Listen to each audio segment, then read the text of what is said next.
Всем привет! Вот снимаю очередное видео про печь-камин Сибирь-12.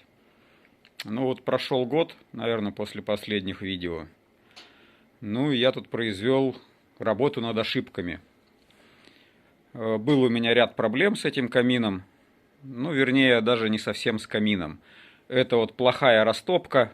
Постоянно вот крутился в топке дым. Полная топка дыма была. Плохо очень растапливалась печь. Потом конденсат в трубе у меня был. Брызги капали на пламя отбойник. И все стекло тоже было в брызгах. Вот эти две проблемы я решил, в принципе. И вот третья... еще одна проблема была при открывании дверцы печи. Полная комната была дыма, то есть дым шел не в трубу, а в комнату. Эту проблему я, в принципе, тоже решил. Вот смотрите, вот сейчас вот слегка приоткрою дверцу. Давление выровняется в печи. Ну и, в принципе, вот я открываю дверцу. Спокойно, дверь открытая, дыма в комнату нет. Все идет в трубу. Ну вот как бы все вот эти проблемы я решил. Объясню чуть позже, каким образом. Не решилась только одна проблема. Это вот копоть на стекле. Ну, ее не так много, но она есть. И с этим, наверное, уже ничего не поделаешь. Она будет, наверное, всегда. Но я периодически стекло чищу средством вот для стекол каминных.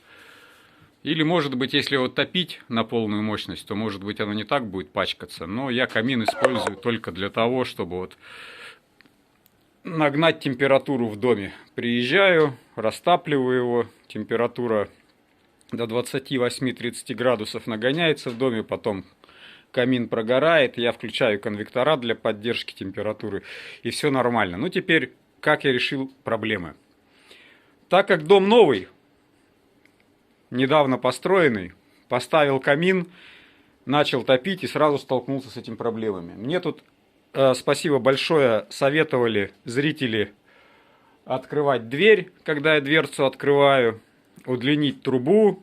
Ну, в принципе, я этими советами воспользовался и практически сделал то же самое. То есть я дверь не открываю, а просто наконец-то дошли руки до того, что я в доме сделал приточно-вытяжную вентиляцию. Теперь у меня есть и приток воздуха, и вытяжка у меня есть. Раньше этого не было, к сожалению. Ну, просто не успел сделать, руки не доходили.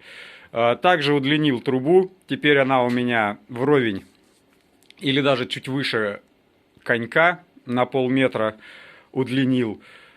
Ну и вот как бы тяга стала лучше. Печку растапливаю. Вот, еще забыл сказать. Печку я когда растапливаю, я немного бумаги кладу на зуб пламя-отбойник. Вот туда наверх. Сначала поджигаю ее, а затем поджигаю бумагу под дровами. Весь дым сразу улетает в трубу, в топке ничего не скапливается. И с растопкой проблемы исчезли. После того, как я сделал приточно-вытяжную вентиляцию, конденсата в трубе камина не стало. Брызг на стекле тоже теперь нет. Ну вот, как говорится, дело было не в камине, а кое-кто, сами знаете, наверное, эту популярную поговорку. В общем, дело было во мне. Ну, вот такие вот пироги. Ну вот, камин очень много тепла дает. Очень много. Ну вот, труба удлиненная на полметра. Отсюда плохо видно, но она вот стала сейчас либо вровень, либо чуть выше конька. Ну, тяга стала заметно лучше.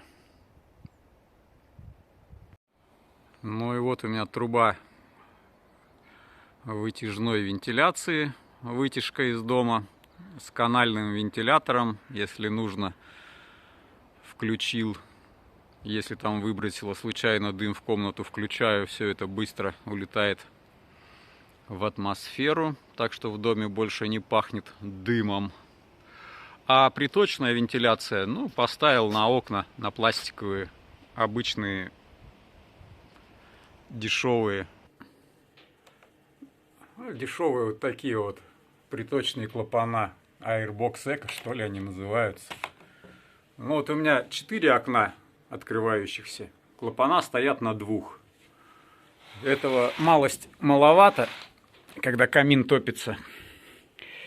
Поэтому буду ставить еще 2, чтобы было, вот у меня 5 окон, 4 из них открываются.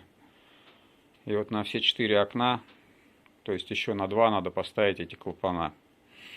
Ну а так все, проблем больше нету. Так что спасибо за внимание, спасибо.